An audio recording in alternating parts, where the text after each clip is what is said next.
Watu wanashangaaga kwa nini sisi tulisimama na Rigiji vile tulisimama na yeye. Tukiamua kama watu wa Murang'a haturudingi nyuma na hatutanunua uoga, hatujawahi nunua tangu wakati wa Bildad Kagia. Sisi tumekuwa tukisema ukweli hata kama yule yako uongozini anakasirika. Sisi tutamwambia ukweli.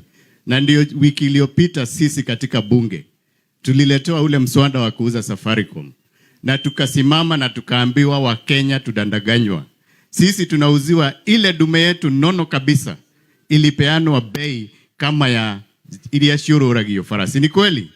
Na sisi tukaamua lazima tuseme ndio wajue tulisema. Hata kama walipitisha sisi tulisema Safaricom has been undervalued. Safaricom is a waste of Kenyans resources and it is wrong for such a company to be sold at that price. Ya pili, Kenya Pipeline pia waliuza. Na ilipokosa wanunuzi hapa Kenya sababu hiyo bei haiko inatufurahisha, walienda Uganda wakapeana kampuni. Sasa tunaambiwa kabla rais atangaze AMD wa KP, Kenya Pipeline, lazima watu wa Uganda waseme.